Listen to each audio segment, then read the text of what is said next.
এই নে খেয়ে নে। খাবার? আমি খাবার খাবো? এ কি মজা কি মজা! কি হলো?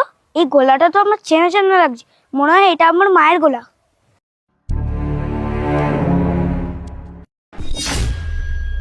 মা, ওমা তুমি আমায় চিনতে পারছো? মা, ওমা, মা তুমি আমায় চিনতে পারছো? বাবাকে ফোন করতে হবে। হ্যাঁ মা বল। হ্যালো বাবা, মাকে খুঁজে পেয়েছি, তুমি এক্ষুনি মন্দিরে আসো তাড়াতাড়ি। কি বলছিস কি তুই? হ্যাঁ আমি ঠিক বলছি, কিন্তু মা আগের মতন নেই, কেমন যেন একটা করছে।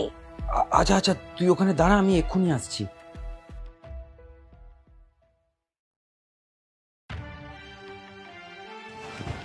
নেহা, নেহা তুমি আমাকে চিনতে পারছো? নেহা, নেহা, নেহা আমি তোমার স্বামী, দেখো এই দেখো নেহা, এইটা আমাদের বিয়ের ফটো। এরপর দেখো আমরা বিয়ের পর ঘুরতে গিয়েছিলাম। আর এইটা এটা আমাদের তিনজনের ফটো। তুমি চিনতে পারছো না নেহা? নেহা, স্বামী? না না, স্বামী নয়, আসামি। আসামি? এটা তুমি কি বলছো? নেহা তুমি আমাকে চিনতে পারছো না? আমি তোমার স্বামী নেহা। নেহা তুমি আমার দিকে দেখো নেহা। ও কাউকেই চিনতে পারবে না, কারণ ও মানসিক ভারসাম্য হারিয়েছে। মানসিক ভারসাম্য? আর তুমি তো ওর বন্ধু তাই না? হ্যাঁ, আমি ওর বন্ধু।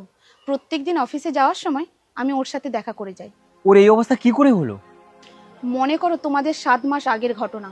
তোমাদের মধ্যে কি হয়েছিল আমি তো জানি না, কিন্তু ওই দিন ও বাড়ি থেকে বেরিয়ে আমাকে ফোন করেছিল।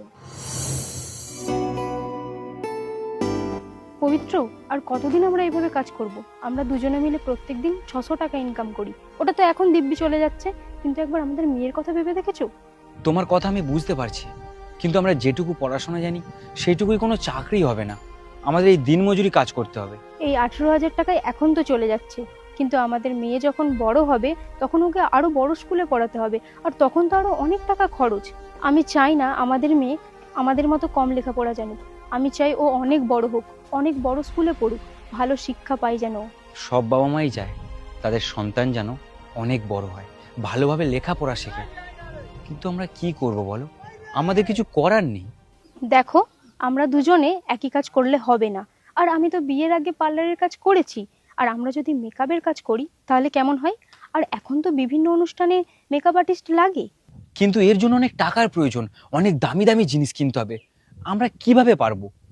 এর জন্য আমরা লোনের সুবিধা নেব। আর এটাও তো একটা ব্যবসা, ব্যবসা করতে গেলে একটু তো ঝুঁকি নিতেই হবে। আর আমি তোমাকে কথা দিচ্ছি, তুমি লোনের ব্যবস্থা করো, আর এর থেকে আমাদের অবশ্যই ভালো কিছু হবে। শোনো না, আমার আজকে অনেকটা দেরি হয়ে গেছে, তুমি খাবারটা বানিয়ে নিও।